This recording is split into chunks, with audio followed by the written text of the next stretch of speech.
On April 1, 2026, the Income Tax Act of 1961 will be repealed. 65 years of accumulated amendments, provisos, and cross-references will be wiped from the active statute books. The replacement, the Income Tax Act 2025, does not introduce new taxes. Its mandate is a massive structural consolidation of existing provisions into a modern, highly logical framework. This chart outlines the consolidation. Primary legislative text drops from 819 sections to 536, a 35% reduction. Moving down, administrative rules drop from 511 to 333, and filing forms are cut by over half, from 399 to 190. But a multi-trillion-dollar economy cannot pause for a software update.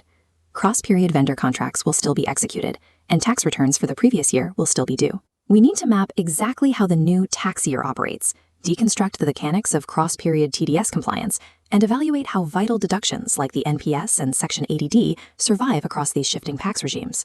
Mastering this transition requires managing the operational overlap between two completely different sets of laws running concurrently without breaking corporate compliance. For decades, Indian taxation has relied on a staggered timeline. Income earned in a previous year was assessed under the rules of an inherent friction, a disconnected assessment year. This terminology equivalence table shows the immediate fix. The new code introduces the tax year.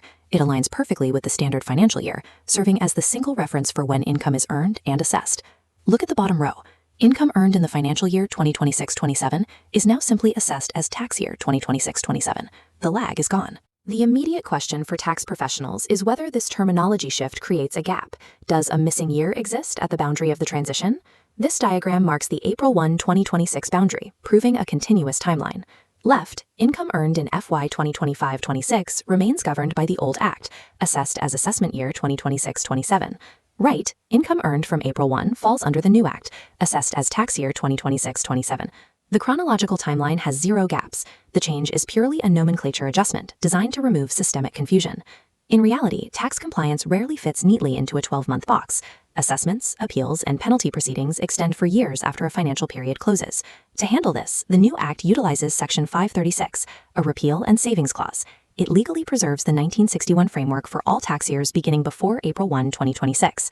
This flowchart illustrates the dual tracks corporate systems must navigate simultaneously. Top track, file assessment year 2026-27 returns in July using legacy rules.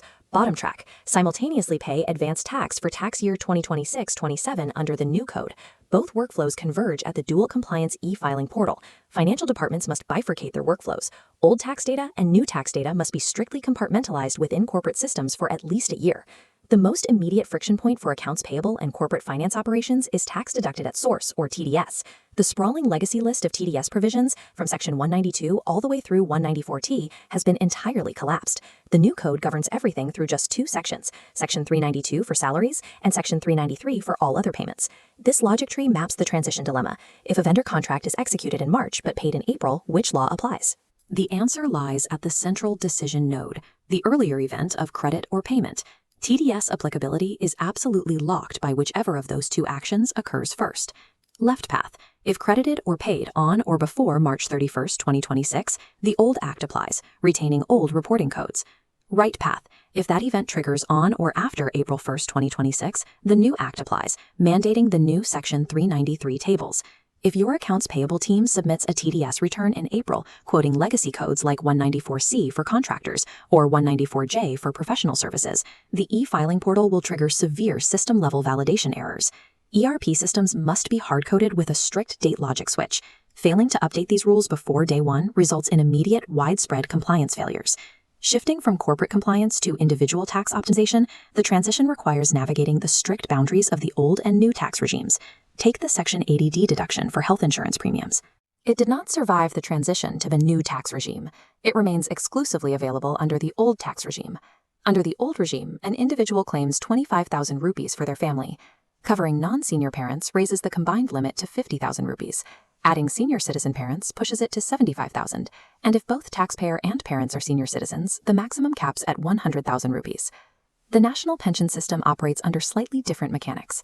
Historically, individuals relied on Section 80CCD-1B, which offers a fixed 50,000 rupee deduction on top of the standard 80C limits, but that is also tied to the old regime. The crucial anomaly is the employer contribution to a corporate NPS under Section 80CCD-2. It is one of the rare deductions that actively survived the shift and works under both the old and new tax regimes. Under the new regime rules, Section 80 CCD2 allows a deduction of up to 14% of basic salary plus dearnance allowance. Because it is a percentage of income rather than a fixed monetary cap, it scales dynamically as earnings increase. The utility of this vehicle is further enhanced by recent structural updates, allowing non-government subscribers up to 100% equity allocation and increasing the tax-free lump sum exit limit to 80% of the corpus at retirement. While the 2025 Act simplifies the macro structure, maximizing retained capital requires aggressive utilization of regime-agnostic tools like corporate NPS. The transition to the Income Tax Act 2025 trades short-term operational complexity for long-term structural clarity. Eliminating the assessment year lag modernizes and synchronizes Indian tax chronology with actual business operations, but the immediate cutover requires precision. IT and payroll systems must meticulously map all legacy TDS codes to the new Section 392 and 393 tables before midnight on April 1st. Simultaneously, HR departments must ensure employees explicitly model and lock in their tax regime choices, securing ADD and NPS structures before the first payroll of the new fiscal year executes. Misinterpreting the earlier of credit or payment rule during the April transition window will directly trigger financial penalties and invalidated returns. The statutory code has been successfully streamlined. Now the burden of precision falls on the practitioner to safely navigate the parallel tracks of 1961 and 2025. Hey everyone, welcome back. Subscribe to AI Skills Learn for more awesome content. And don't forget to like and share this video.